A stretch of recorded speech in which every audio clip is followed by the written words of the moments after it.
Olá, pessoal. Sejam bem-vindos, né, à nossa aula de biologia.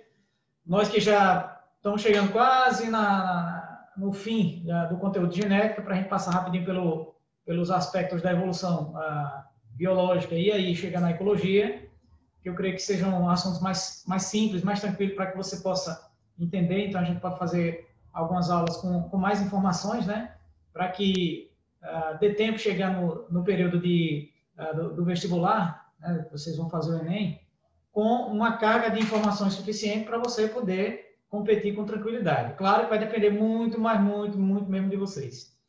No empenho que vocês estão tendo numa função de autodidata, né, você praticamente ser estimulado a estudar por conta própria. A gente faz a nossa parte, a gente tenta enviar as nossas aulas com o maior grau de clareza que a gente pode oferecer,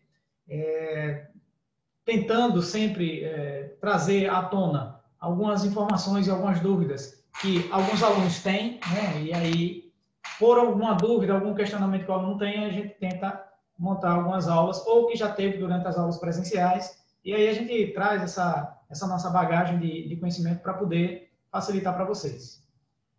Eu comentei nas aulas anteriores a respeito das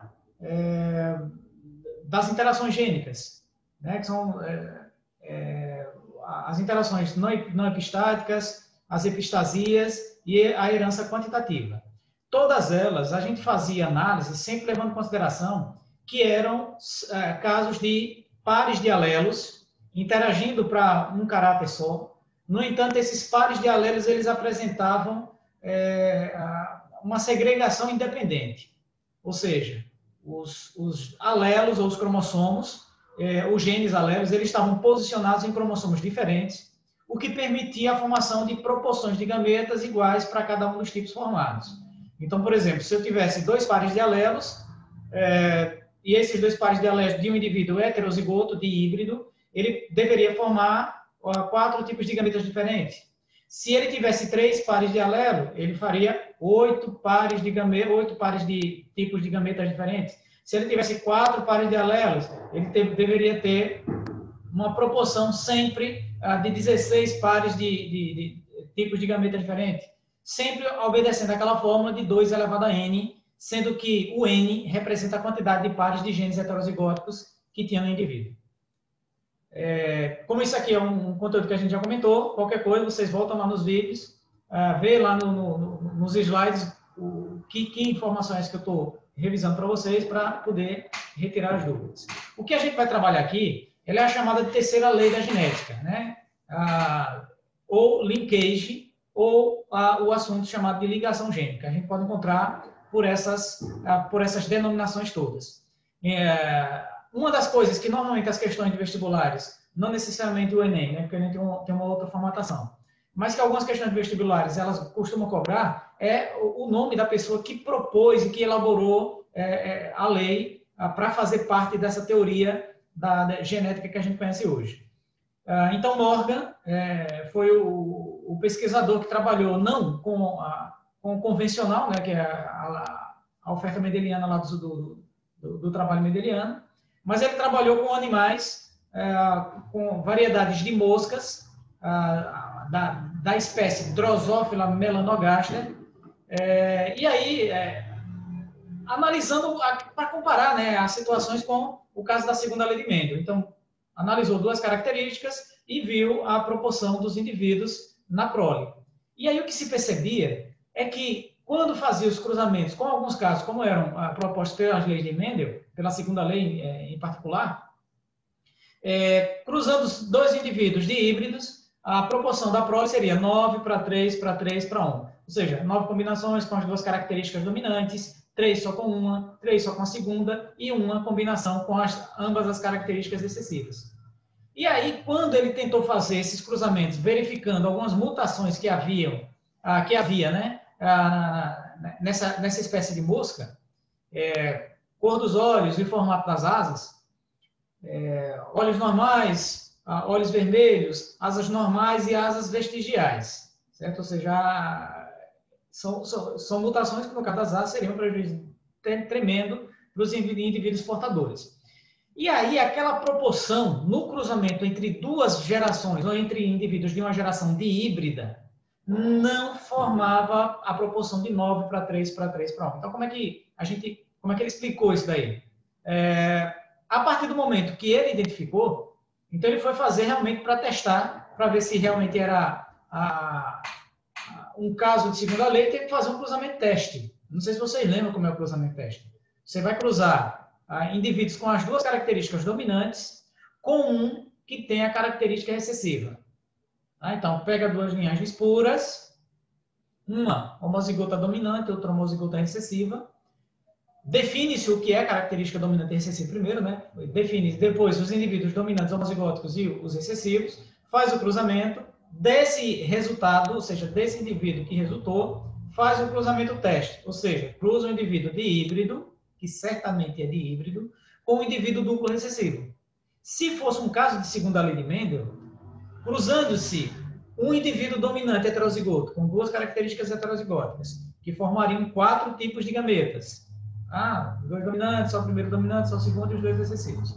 Cruzando com um indivíduo totalmente recessivo, então haveria a possibilidade de 4 combinações, mas em iguais proporções. No qual sentido? 25% para cada, porque seria uma representação do percentual de gametas que foi montado. Então, se foi 25% para 4 gametas, então eu deveria ter 25% de 4 combinações diferentes. E aí os resultados obtidos por Morgan fugiam a esse padrão. Ele não tinha 50%, 25%, 25% para cada. Às vezes, havia um resultado de 50% para 50%, analisando duas características. Às vezes, havia um percentual maior, 2 percentuais maiores e 2 percentuais menores nesse cruzamento teste, com um valor aproximado de 70%, alguma coisa assim desse tipo. Então, você tem, juntando as duas dominantes e juntando as duas recessivas, por exemplo. Então, quando você tem uma situação como essa, foi identificado que esses genes não poderiam ter uma segregação independente. Ou seja, se eles não têm uma segregação independente, em que a condição é ter pares de alelos em pares de cromossomos homólogos diferentes, então era muito provável que os genes estivessem em um mesmo cromossomo. Por isso que ele chamou de teoria cromossômica da herança. Para a gente visualizar essas informações que eu estou trazendo para vocês, então eu trago aqui os slides, né, para a gente poder ir passando essas informações. Então, está aqui o slide da terceira lei da genética, lei de Morgan, chamada lei de Morgan, em que a gente tem essa condição, certo? Então, o que seria a segunda lei de Mendel? A segunda lei de Mendel foi essa. Isso daqui quando eu comentei a condição para ter segunda lei, eu expliquei isso. Então, se você tem aqui um par de alelos, azão, azinho, tá vendo?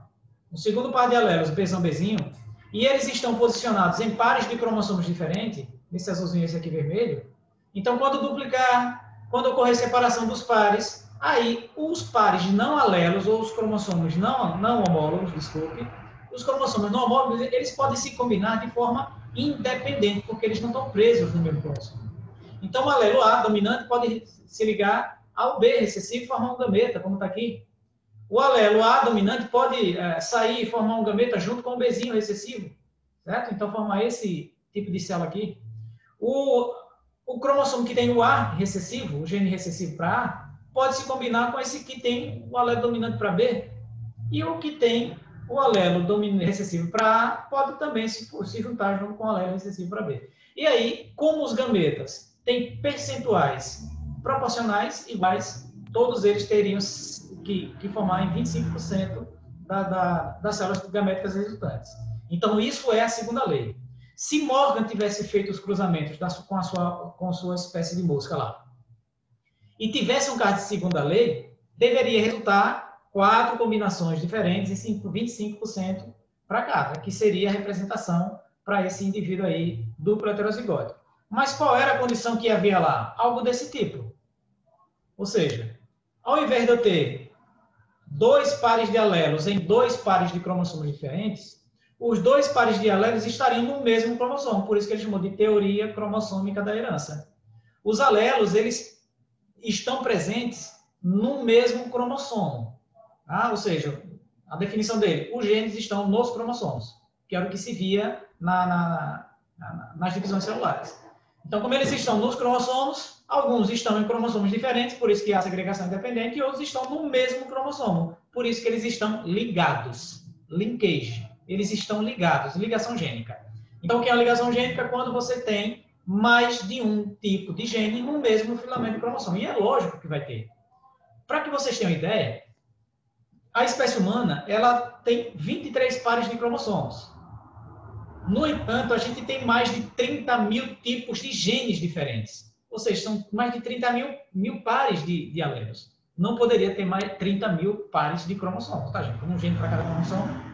Um cromossomo com um gene só? Não. Então, um cromossomo carrega, evidentemente, mais de um alelo. E aí vocês devem saber que esse gene nada mais é do que um fragmento de DNA responsável pela produção de uma proteína. Isso tem que ficar claro, certo? Se isso não ficar claro, complica toda a sua noção, toda a sua nossa interpretação dessas informações. O cromossomo é um longo filamento de DNA. Cada trecho desse filamento de DNA pode ser responsável pela produção de uma proteína, ou seja, eles são genes. Então, em um filamento pode ter centenas de genes, até milhares. Então, esse caso aqui representa um caso típico de ligação gênica.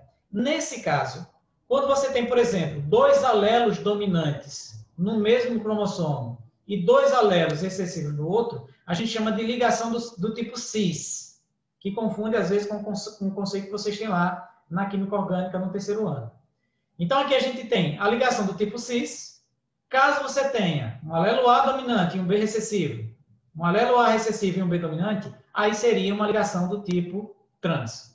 Então, como eles estão ligados, tá? Como eles estão presos no mesmo cromossomo, é evidente que não há separação independente. Por exemplo, se eu tenho aqui o alelo A dominante e o alelo B dominante, para onde esse cromossomo for, vai carregar os dois alelos. Então, ele não vai produzir e combinar de forma independente, porque ele está preso, ele está ligado.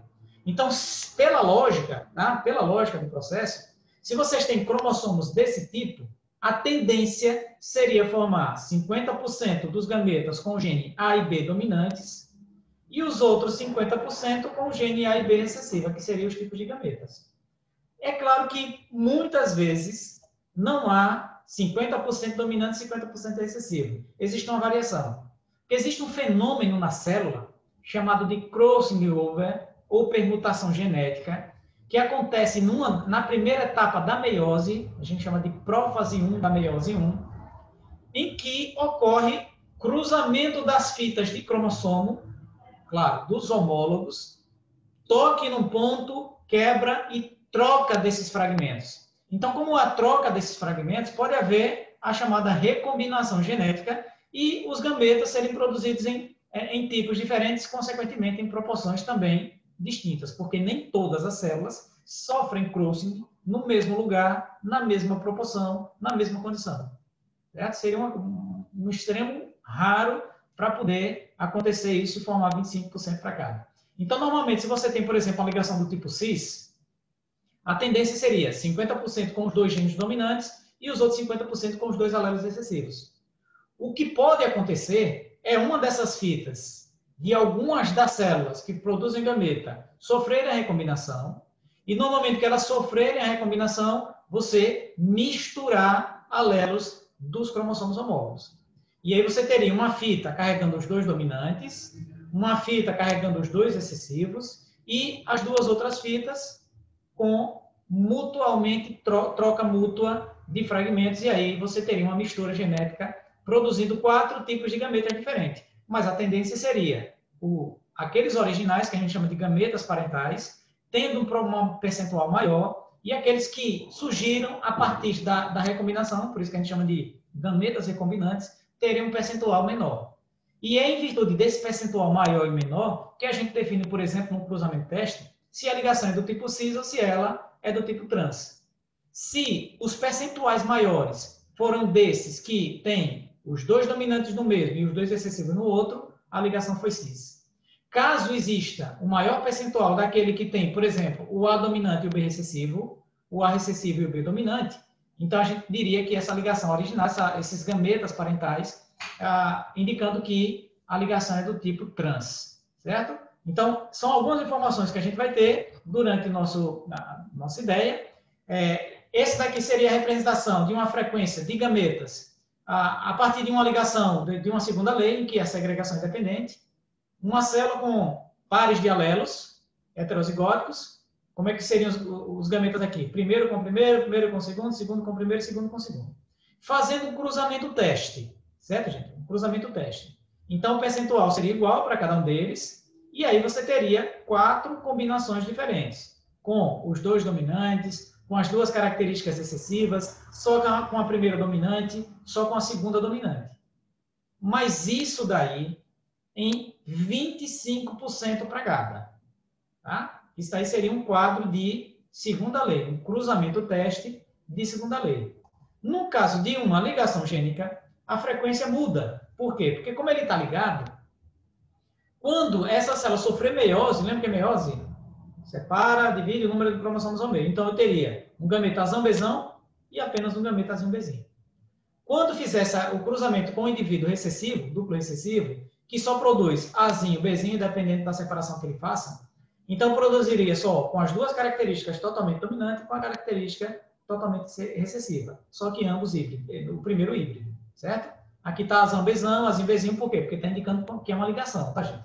Você pode colocar azão, azinho, bezão, bezinho, não tem problema. Mas ele está representando aqui porque eu estou indicando uma ligação. Geralmente a gente separa com uma barra aqui, ó. Tá? Coloca a barra para dizer que esses 2, azão, bezão, estão no cromossomo e o azinho, bezinho está presente no outro cromossomo. Então, ali, o quadro anterior representa a segunda lei e aqui uma ligação total. Então, o que é essa ligação total, gente?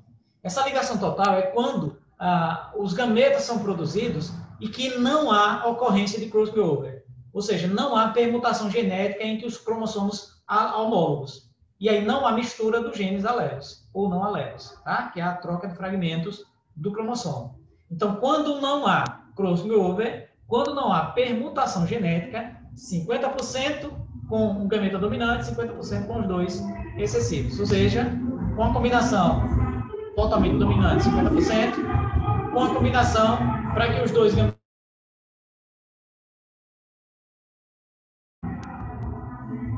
todos excessivos seria apenas também de 50% na característica.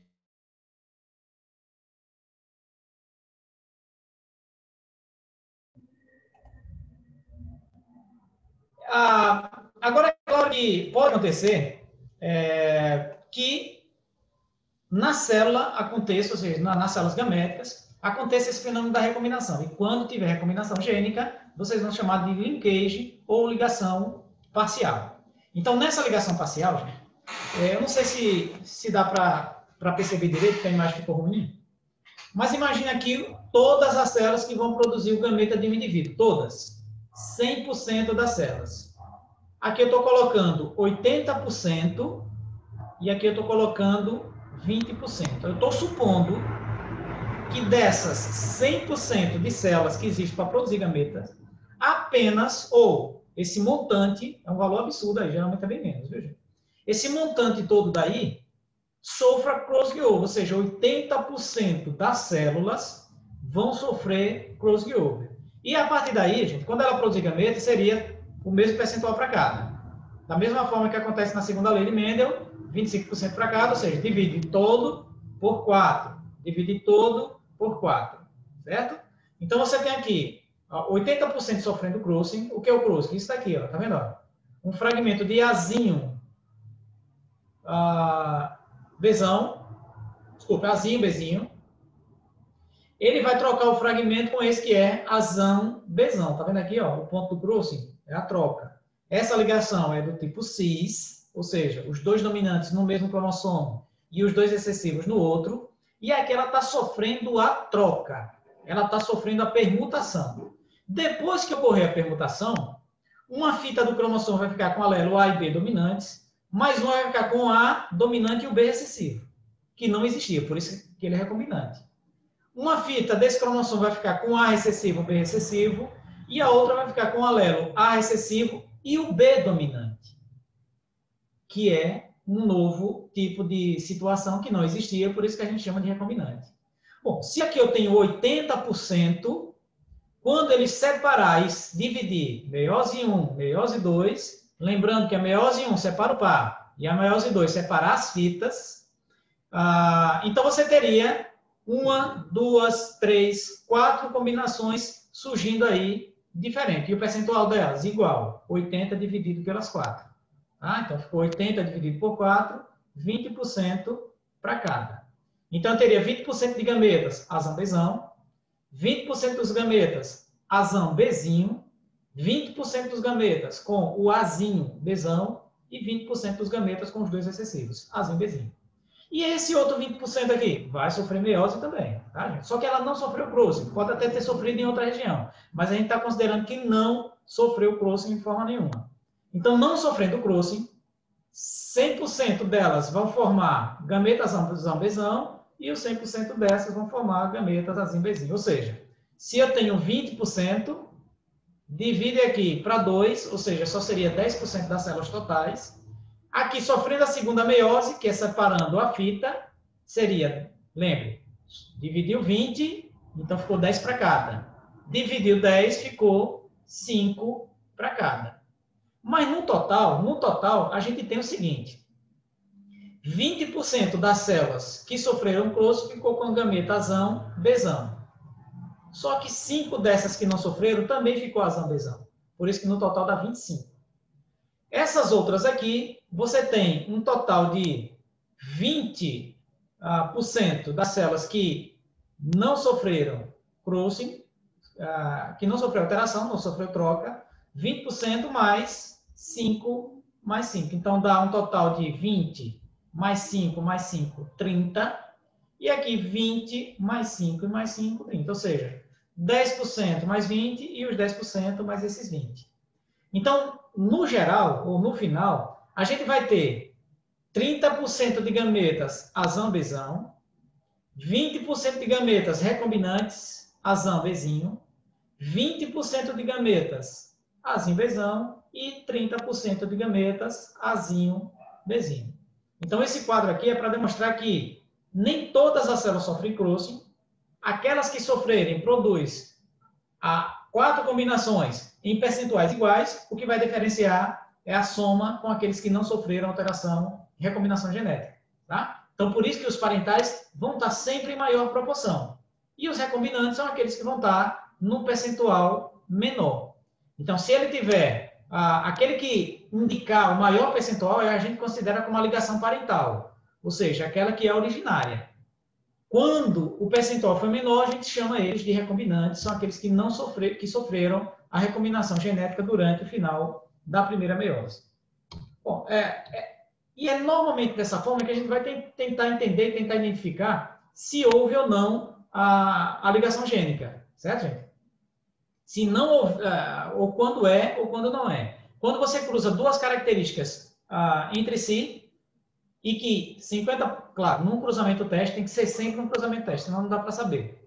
Então, você cruza um indivíduo dominante com um recessivo, 50% da descendência dominante, 50% da descendência recessiva, para duas características. Isso aí indica um caso típico de ligação total. Você fez o cruzamento de um indivíduo duplo dominante com um indivíduo duplo recessivo, só que o duplo dominante é heterozigoto, e resultou não em 25% de 4 combinações, mas 2 com percentual maior e 2 com percentual menor, é um caso de ligação gênica. Por exemplo, fazendo-se o cruzamento teste desse indivíduo de híbrido, tá vendo que o de híbrido é esse aqui, ó, corpo cinza, asa normal, Nzão e Nzinho, Vzão, Vzinho, certo? Para esse corpo negro, tá? E asa vestigial, negro recessivo, vestigial também recessivo. Então, esse indivíduo é o dominante, esse daqui é o recessivo. Qual é o tipo de ligação que eu tenho aqui? Os dominantes no mesmo, os recessivos no outro. Ligação do tipo cis. Por que eu sei que é ligação? Porque os dois genes estão no mesmo cromossomo. E observe que na prova, eu obtive aqui 4 combinações fenotípicas diferentes. Asa normal, corpo cinza. Asa normal, corpo preto. Asa vestigial, corpo cinza. E asa normal, asa vestigial, corpo preto. 4 combinações. Então isso aqui é um caso de ligação de segregação independente. Só se fossem o mesmo número para cada um deles, ou valor aproximado de 25% para cada. O que é que a gente percebe? Que foram 1.000 indivíduos, 410 mais 90, 410 mais 90. Dá 500 mais 500, 1.000 indivíduos. Então, desses 1.000 indivíduos, 410 tiveram as duas características dominantes. 410 tiveram as duas características recessivas. E 90 e esse outro 90, não existia essa combinação nos parentais. Então, como não havia essa combinação nos parentais, isso indica que é uma ligação gênica parcial, porque ocorreu, que houve, misturou fragmentos do mesmo cromossomo homólogo, tá? Então, trocou aqui o posicionamento do dominante e recessivo e surgiram duas combinações que não existiam. É claro que isso aqui, a questão pode dar número de indivíduos. E como ela dá número de indivíduos, não é o percentual. Você tem que fazer a porcentagem. E eu creio que vocês, como aluno do terceiro ano, já devem ter noção de como é que faz. A parte, que é 410, pelo todo de descendente, que é 1.000. Então, 410 dividido por 1.000 dá 41%. 410 dividido por 1.000 dá 41%. 90 por 1.000 dá 9%. 90 por 1.000 dá 9%. Então, você tem aqui 18% de recombinação. É assim que a gente faz. Como é que a gente identifica a taxa de recombinação que aconteceu nesse caso? 18%. Você soma aquele menor percentual, certo? O menor percentual foram desses dois aqui, 9%. Lembre que aqui está 90%, porque é o número de indivíduos. A gente encontra o percentual para achar esse valor, ok? Bom, identificando isso, a gente identifica aqui só mais uma representação, né? Como é que é o modelo de recombinação genética. Voltando aqui, para não esquecer, para confirmar, tá, gente? Ó, mais uma vez. Como é que a gente identifica a taxa de recombinação? Você soma os percentuais da taxa de indivíduos recombinantes. Então, a taxa de recombinação daqui é 18%. Que a gente utiliza esse percentual como uma forma de determinar a distância entre os genes no mesmo cromossomo. Então, a gente considera que, nesse caso, os alelos N e V, não importa se é dominante ou recessivo, os alelos N e V, eles têm 18% de recombinação, ou seja, eles têm uma distância de 18%, ou 18 unidades de recombinação, ou 18 morganídeos, tá? Porque não dá para medir em centímetros, né, gente? Tem que ter um outro padrão para poder comparar e definir mais ou menos a distância. Se eu tenho um outro grupo de genes em que o percentual de recombinação é menor, é porque a chance de acontecer isso entre elas foi menor. Imagina aqui, você tem dois alelos distantes nessa distância toda.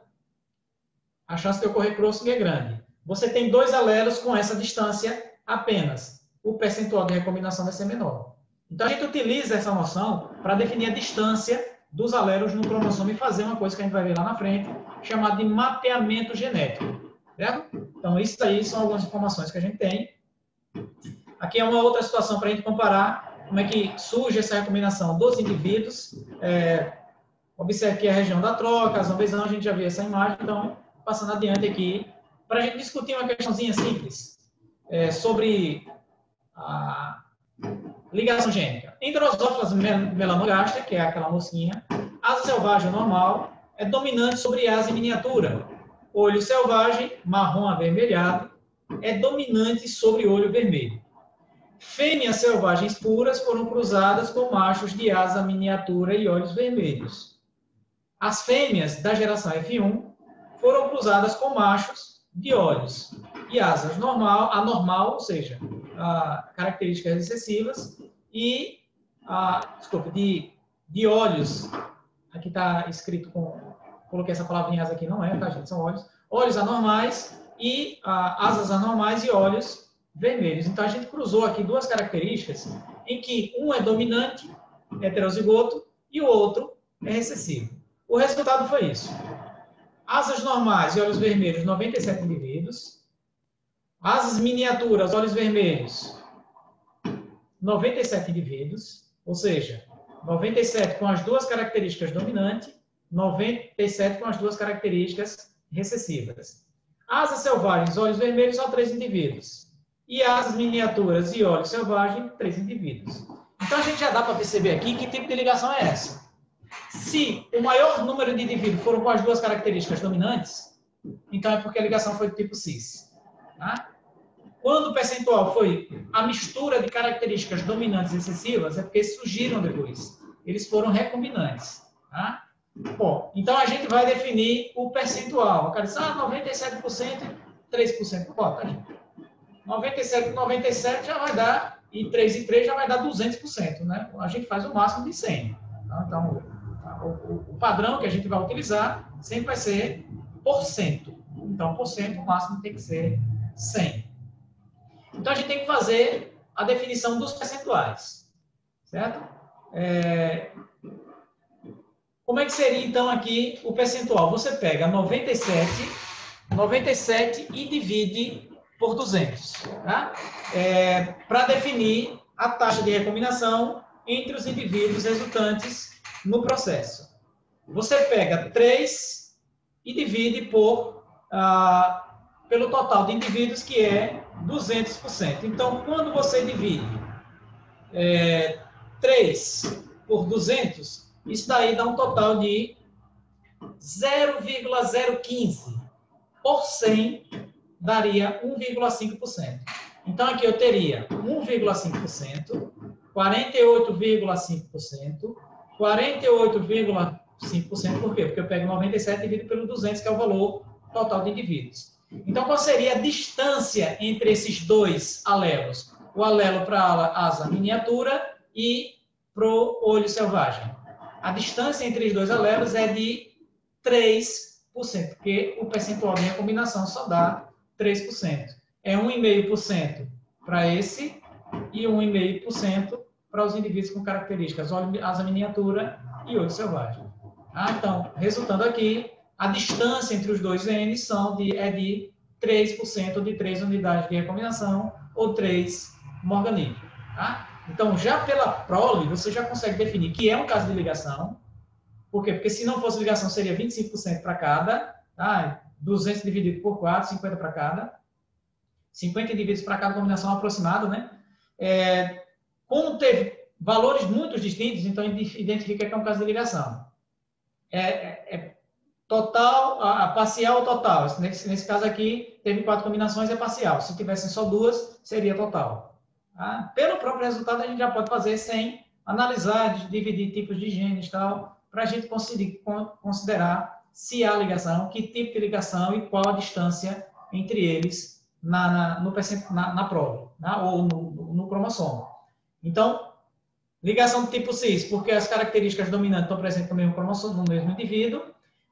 A distância entre eles, pega a quantidade dividida pelo valor total, o valor total somando tudo é 200, 3 por 200, 3 por 200, 97 por 200 e 97 por 200, dando o total de indivíduos parentais com 48,5% para cada um deles, e os indivíduos recombinantes, 1,5% para cada um deles.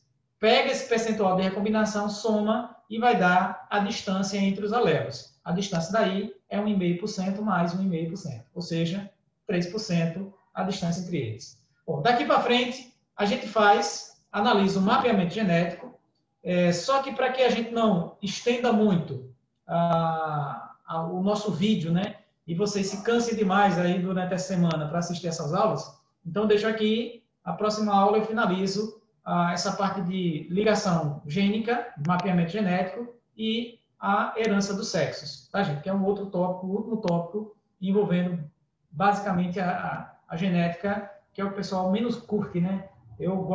Praticamente eu gosto demais desse assunto, mas é mais ou menos assim, eu odeio ou adoro, então a maioria odeia, certo? Então a gente vai tentar chegar no finalzinho dela para chegar na engenharia genética. Isso aí é muito importante, esse assunto geralmente é trazido nas questões do Enem, então é importante que eu sempre fale para vocês isso daqui, beleza? Gente, agradeço a paciência de vocês, aguardem que na próxima semana eu mando outra videoaula, beleza? Valeu, gente, tchau, até!